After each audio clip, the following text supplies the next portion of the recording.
होश आने के बाद मैं रूम सर्विस वालों से शर्माते हुए अपने पति को ढूंढने गई। फिर जैसे ही मुझे स्वयं मिले तो मुझे समझ ही नहीं आ रहा था कि मैं क्या पूछूं। फिर मैंने हिम्मत करके पूछा कि क्यों मुझे औरत बनाया। फिर सैम ने मुझे सब समझाया कि कैसे वह शुरू से ही मुझसे नफरत करता था जब मैं उसकी बहन पर लाइन मारता था। तभी से उसने सोच लिया था कि एक दिन वह कुछ ऐसा करेगा जिससे वह मेरी डेली मार सके।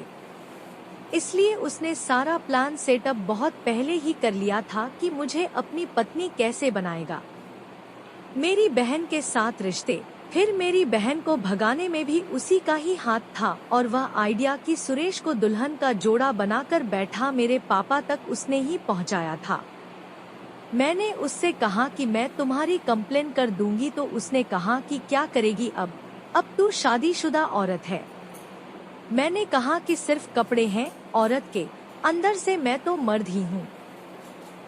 बस इतना कहते ही मुझे चक्कर आने लगे। मैं समझ गई कि सैम ने मेरे खाने में कुछ मिलाया है।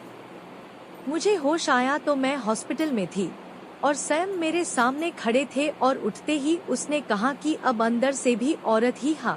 मैं बेहद भरा गई। मैंने संयम के सामने हाथ जोड़ लिए कि प्लीज ऐसा कुछ मत करो, मैं सारी जिंदगी तुम्हारी बीवी की तरह रह लूंगी, लेकिन ऐसा मत करो।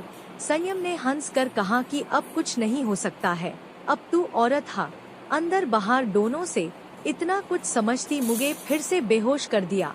मेरी आंख खुली तो मुझे एक साड़ी में होटल में थी। मैंने उठते ही बाथरूम में जेके चेक किया तो वो सब सच था। मेरे ब्रेस्ट भी लगी हुई थी और मेरे योनि भी बनी हुई थी। मैं बेहद रोई, लेकिन अब कुछ नहीं हो सकता था। इतने में संयम आ गया या बोला कि रेडी हो जा, अब घर वापस निकलना हा।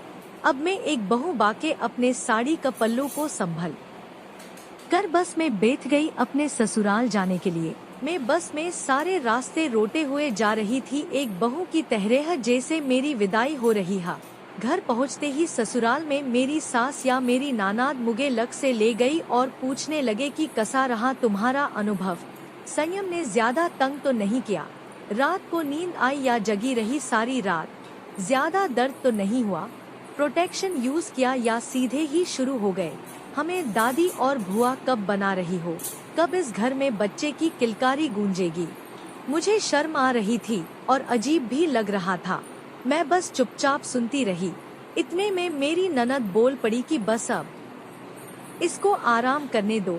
मैंने जैसे ही रूम में एंट्री की तो मेरा रूम सजा हुआ था। एक दूध का ग्लास रखा था और मैं फिर समझ गई कि आज रात फिर मेरी सेवा होने वाली है।